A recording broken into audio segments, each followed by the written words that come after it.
Hello everyone, welcome back to our channel. तो इस video में हम सीखेंगे उष्मागतिकी का प्रथम नियम, फर्स्ट लॉ ऑफ थर्मोडायनेमिक्स। इस वीडियो को देखने से पहले, इसके पहले जो हम थर्मोडायनेमिक्स में एक वीडियो अपलोड कर चुके हैं उससे पहले देख लीजिएगा। उसमें हम पढ़े हैं सिस्टम क्या होता है, सराउंडिंग क्या होता है, टाइप्स ऑफ सिस्टम, निकाय के प्रकार, स्टेट ऑफ सिस्टम, निकाय की अवस्था और थर्मोडायनेमिक ऑपरेशन देखे हैं, जैसे कि isothermal, isoprocess, isobaric, iso adiabatic process है आपका, और रिवर्सिबल प्रोसेस है, स्टेट फंक्शन, पाथ फंक्शन हम पढ़ चुके हैं। अब ये हमारा सेकेंड वीडियो है जिसमें हम पढ़ेंगे फर्स्ट लॉ ऑफ थर्मोडायनेमिक। तो आज का वीडियो स्टार्ट करते हैं हम। उष्मागतिकी का प्रथम नियम प्रकृति में ऊर्जा के साथ हमारे दीर्घ अनुभवों का शाब्दिक रूपांतरण है। अब देखो क्वेश्चन आता है जैसे कि उष्मागतिकी का प्रथम नियम को समझाइए, उसका गणितीय रूप बताइए करके। ठीक है, तो आप इतना थ्योरी जो यहाँ पे दिया गया है उसको नहीं लिखना चाहते तो कोई बात नहीं, बस ये दो परिभाषा यहाँ पे है उसको लिखना पड़ेगा। ठीक है, कि ये जो हम यहाँ पे फर्स्ट पॉइंट किए हैं उसको लिखने की कोई जरूरत नहीं है, लेकिन हम पहले पढ़ रहे हैं तो इसको जानना जरूरी है। इसके बारे में सबसे पहले सन 1940 में मेयर एवं हेल्महोल्ट्ज ने बताया था कि क्या बताया था, किसी एक प्रकार की ऊर्जा को किसी अन्य प्रकार की ऊर्जा को खर्च किए बिना प्राप्त नहीं किया जा सकता। मतलब एक को खर्च नहीं करोगे तो दूसरा प्राप्त नहीं किया जा सकता है। वस्तुतः यह ऊर्जा संरक्षण के नियम पर आधारित है, यही है। तो ऊर्जा संरक्षण का नियम, law of conservation of energy क्या होता है उसको देख लेते हैं। ब्रह्मांड की ऊर्जा संरक्षित है, इसे ना तो उत्पन्न किया जा सकता है और ना ही नष्ट, परंतु इसे एक रूप से दूसरे रूप में परिवर्तित किया जा सकता है, बोल रहे हैं। वही पढ़े हैं हम। तो देखो पहले सबसे पहले क्या पढ़ते थे, ऊर्जा को ना तो उत्पन्न किया जा सकता है ना ही नष्ट किया जा सकता है, इसका रूप में परिवर्तन किया जा सकता है। बट यहाँ पे थोड़ा सा एक वर्ड जुड़िएगा, क्या जुड़िएगा, ब्रह्मांड की ऊर्जा संरक्षित होती है। ठीक है, फिर उसके बाद ये सब लिखेंगे हम।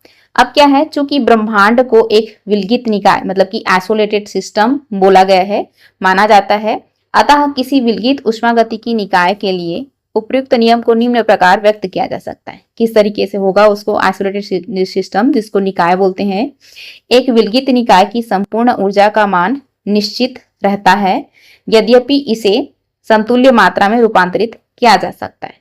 ठीक है, तो आपका ये ही जो नियम है वो मेन नियम है, और आगे आप लिख सकते हो, इसको भी लिख सकते हो, इसको भी लिख सकते हो या इसको भी लिख सकते हो, अलग अलग वैज्ञानिक के अनुसार से अलग अलग है। जैसे कि यहाँ पे हमारा क्या है, मैक्सवेल के कथन अनुसार क्या है, सभी किस तरीके से दिए हैं। तो आप अगर एक याद रखते हो या दो याद रखते हो तो चल जाएगा दोनों। ठीक है, तो इतना अगर याद करते हो तो अच्छी बात है, लिख सकते हो। ठीक, तो ये हमारा इसका इंग्लिश फिर है आपका कि जब जैसे कि हम परिभाषा हो गया। अब उसके बाद क्या करेंगे, जब कार्य से ऊष्मा प्राप्त की जाती है तो उत्पन्न ऊष्मा की मात्रा किए गए कार्य के समानुपाती होती है। ठीक है, अतः जब ऊष्मा को कार्य में रूपांतरित किया जाता है तो प्राप्त कार्य व्यय किए गए ऊष्मा के समानुपाती होगा। तो वही है W इज टू क्यू वाला। तो अब W inverse directly proportional to Q वाला होता है। ठीक है, तो इस इनवर्सली जो डायरेक्टली प्रोपोर्शनल है उसको प्रोपोर्शनल साइन को हटाने के लिए हम एक ले लेते हैं J। तो J यहाँ पे देखो क्या है, यहाँ पे जहां W क्या है, किया गया कार्य है, और Q उत्पन्न ऊष्मा और समानुपाती स्थिरांक आपका J लिया गया है, जिसे ऊष्मा या यांत्रिक तुल्यांक कहते हैं। ये हुआ। तो उष्मागति के प्रथम नियम को हम अन्य रूप में भी व्यक्त कर सकते हैं, जैसे कि क्या है, यह हमारा अनुभव है कि हम एक ऐसी मशीन या युक्ति नहीं बना सकते जो बिना ऊर्जा प्रदाय किए कार्य कर सके या प्रदत्त ऊर्जा से अधिक कार्य कर सके। ऐसी मशीन जो उपयुक्त शर्त का पालन करती है प्रथम प्रकार की शाश्वत मशीन शाश्वत गति मशीन कहलाती है। चूंकि ऐसी मशीन बना पाना संभव नहीं है, मतलब कि असंभव है। ठीक है, तो आप इसको अगर ऐड करना चाहते तो ऐड कर सकते हैं, नहीं तो ये वाला रखिएगा कि आपका एक मान होता है करके। ठीक है, और J को लिख लीजिएगा यहाँ पे समानुपाती, यहाँ पे J ऐड कर लीजिएगा। यहाँ पे क्या ऐड करना है हमें, J क्या है हमारा, समानुपाती स्थिरांक है। ठीक है। अब ये तो हो गया थोड़ा सा इसका इंट्रोडक्शन, किस तरीके से उष्मागति के प्रथम नियम को हम समझा सकते हैं करके, या किस तरीके से उसका परिभाषा दे सकते हैं। अब आता है हमारा मेन क्वेश्चन कि प्रथम नियम का गणितीय व्यंजन। तो प्रथम नियम का गणितीय व्यंजन कैसे कर सकते हैं, या mathematical expression of first law. तो क्वेश्चन आता है प्रथम नियम का गणितीय व्यंजन को डिराइव करिए या सॉल्व करिए करके, तो हमें ये पढ़ना पड़ेगा। माना एक बंद निकाय क्लोज्ड सिस्टम उष्मागति की अवस्था ए से अवस्था बी में परिवर्तित हो रहा है। क्या है, एक आपका ए है, ये ए है और ये बी है। एक अवस्था से ए से बी में परिवर्तित हो रहा है, बोल रहा है क्योंकि अवस्था में परिवर्तन होने से आंतरिक ऊर्जा में परिवर्तन होता है। क्यों ऐसा होता है, अवस्था में परिवर्तन हो रहा है तो आंतरिक ऊर्जा में परिवर्तन क्यों हो रहा है, क्योंकि आंतरिक ऊर्जा हम पढ़ चुके हैं इसके पहले वीडियो में। क्या था हमारा आंतरिक ऊर्जा है, वो अवस्था फलन था। तो अवस्था चेंज हो रहा है तो हमारा आंतरिक ऊर्जा तो चेंज होना जरूरी है, इसलिए अवस्था में परिवर्तन होने से आंतरिक ऊर्जा में परिवर्तन होता है बोला गया है। अतः माना अवस्था स्टेट ए एवं बी में निकाय की आंतरिक ऊर्जा क्रमशः यू ए, ये थोड़ा सा अलग हो गया है, क्या है ये यू ए और यू बी है। ठीक है, तो ये वाला सॉरी ये यू ए और यू बी है, ये ऊपर में नहीं है। आंतरिक ऊर्जा क्रमशः क्या है हमारा, प्रारंभिक के लिए यू ए है और अंतिम के लिए यू बी है, यही बोला गया है। अवस्था परिवर्तन स्टेट चेंज के दौरान निकाय सिस्टम द्वारा क्यू ऊष्मा हीट अवशोषित होती है एवं निकाय पर किया गया कार्य W है। अतः हम क्या बोल सकते हैं कि देखो सबको बता दिया गया कि क्या क्या मानना है और क्या नहीं मानना है बोला गया है। तो प्रारंभिक अवस्था जिसको हम बोलते हैं इनिशियल स्टेट में निकाय की कुल ऊर्जा कितनी होगी, यू ए प्लस क्यू होगी, ये हुआ। अंतिम अवस्था में निकाय सिस्टम की कुल ऊर्जा कितना हो जाएगा, यू बी प्लस डब्ल्यू। प्रारंभिक अवस्था में आपका आंतरिक ऊर्जा का मान क्या है, यू ए है, और अंतिम अवस्था में आंतरिक ऊर्जा का मान क्या है, यू बी है, ये हुआ। तो कोई बच्चे कंफ्यूज हो रहे होंगे कि यू आंतरिक ऊर्जा बोला गया है और यू क्यों लिया गया है। तो थर्मोडायनेमिक में याद रखिएगा जो आंतरिक ऊर्जा होती है उसको हम ई से भी शो कर सकते हैं और यू से भी शो कर सकते हैं। तो ई भी लिखा रहता है तो उसको भी समझिएगा आंतरिक ऊर्जा, और यू भी लिखा रहता है तो उसको आंतरिक ऊर्जा भी समझते हैं। ठीक है, तो प्रारंभिक और अंतिम अवस्था के लिए हम देख चुके हैं, प्रारंभिक के लिए यू ए प्लस क्यू और अंतिम के लिए यू बी प्लस डब्ल्यू, ये हुआ। तो ऊर्जा संरक्षण के नियम या law of conservation of energy से कैसे ले सकते हैं हम, देखो तो हम इन दोनों को बराबर कर सकते हैं ऊर्जा संरक्षण के नियम से। तो लेफ्ट साइड और राइट साइड हम ऐसे बराबर करके लिख दिए हैं इसको, ये हुआ।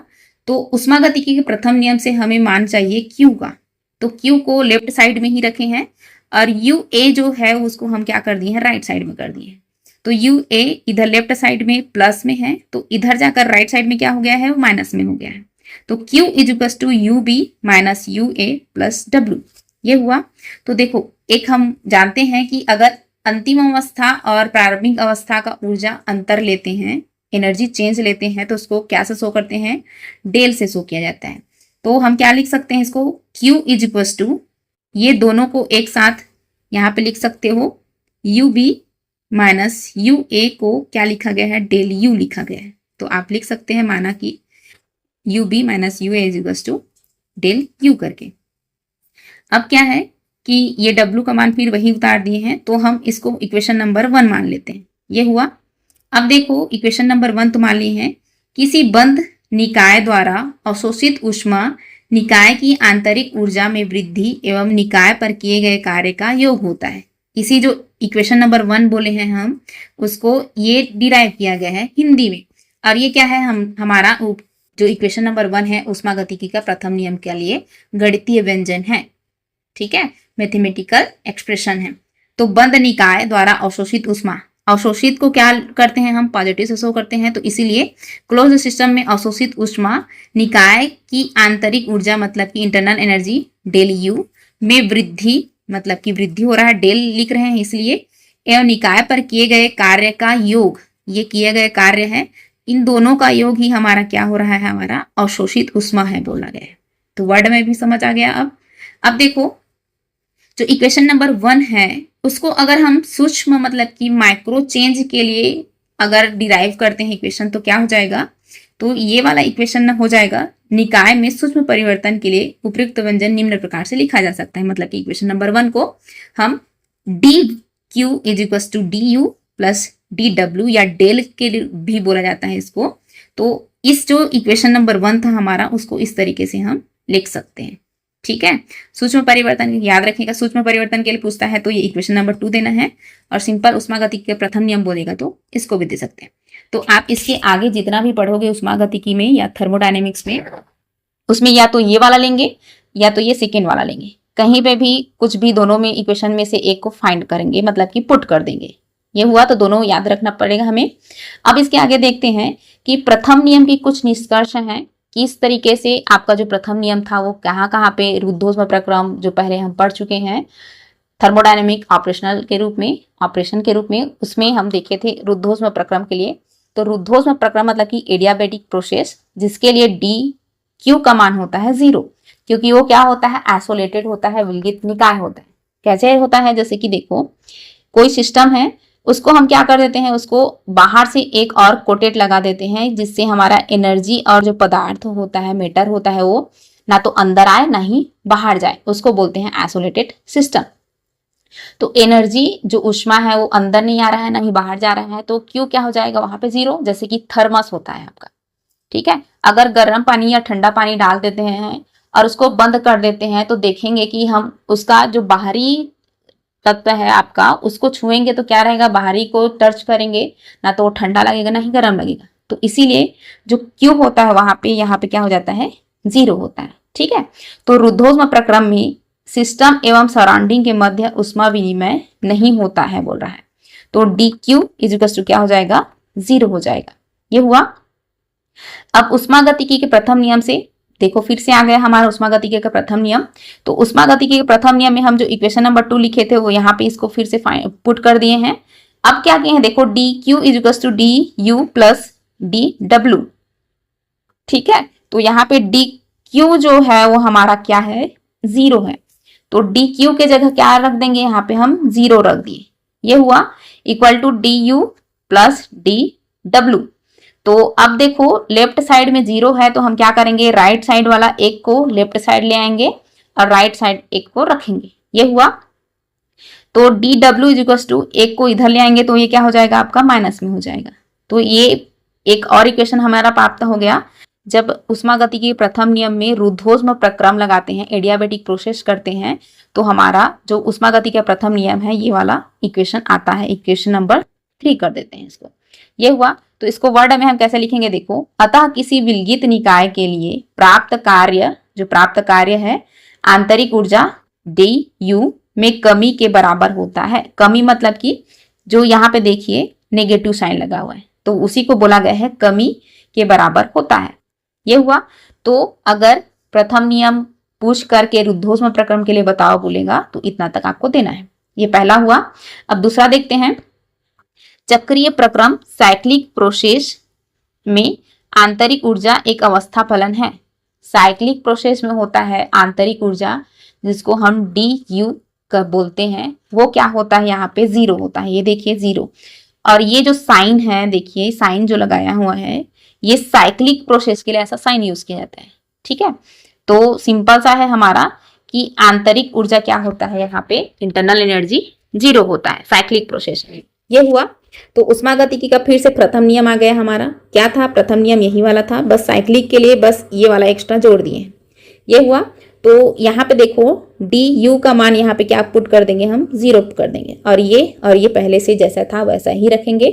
तो अब क्या हो गया, राइट साइड में एक और पार्ट है तो इसको हम लेफ्ट राइट नहीं करेंगे, सीधा का सीधा जो आया है हमारा वो लिख देंगे। तो क्या आया है, D Q is equal to D W. इसको मान लेते हैं इक्वेशन नंबर हम 4। ये हुआ। अब इसको हम वर्ड में कैसे लिख सकते हैं, अतः चक्रीय प्रक्रम मतलब कि साइक्लिक प्रोसेस में प्राप्त कार्य, ये देखो कार्य अवशोषित ऊष्मा के बराबर होता है। ये अवशोषित ऊष्मा के बराबर होता है। तो प्रथम नियम का चक्रीय प्रक्रम के लिए आंतरिक ऊर्जा क्या होगा या किस तरीके से उसके लिए इक्वेशन डिराइव करना है, ये हमारा 4th वाला इक्वेशन होगा। दूसरा हो गया हमारा। अब देखो तीसरा कि गैसीय निकाय के लिए जो गैसियस सिस्टम होता है उसके लिए कैसा होगा। यदि गैस एक स्थिर बाह्य दाब कांस्टेंट एक्सटर्नल प्रेशर के विरुद्ध प्रसार एक्सपेंशन हो रहा हो एवं आयतन परिवर्तन d भी हो तो गैस द्वारा किया गया यांत्रिक कार्य क्या होगा हमारा, dw is equal to P D phi या del w is equal to P del v बोला जाता है। ये हुआ। अब फिर से हम उष्मागतिकी का प्रथम नियम लगाएंगे तो उष्मागतिकी का प्रथम नियम क्या है, ये वाला है। तो इसको फिर से पुट करेंगे और यहाँ पे उष्मागतिकी का प्रथम नियम क्या करेंगे, देखो उष्मागतिकी का प्रथम नियम हमारा अगर एग्जैक्ट लिखें तो क्या है हमारा, D Q is equal to D W plus D W, यही है। तो इस W के जगह देखो ये W का मान P डेल भी लिखे हैं तो इसी के जगह हम इसको पुट कर देंगे, ठीक है, इसके जगह यहाँ पे पुट कर देना है। तो यहाँ पे क्या आया है, ये वाला इक्वेशन आया है, ये हुआ। यदि प्रसार एक बंद पात्र में कराई जाए तो गैस का आयतन स्थिर रहेगा। बंद पात्र मतलब कि वही है आपका आइसोलेटेड सिस्टम। तो आयतन क्या हो जाएगा, आइसोलेटेड सिस्टम तो नहीं बोल सकते वैसे, बंद पात्र सिंपल सा बंद कर सकते हो क्लोज्ड सिस्टम करके, आइसोलेटेड और क्लोज्ड अलग अलग हो जाएगा। तो यहाँ पे सिंपल बंद पात्र बोला गया है तो क्लोज्ड सिस्टम में, ठीक।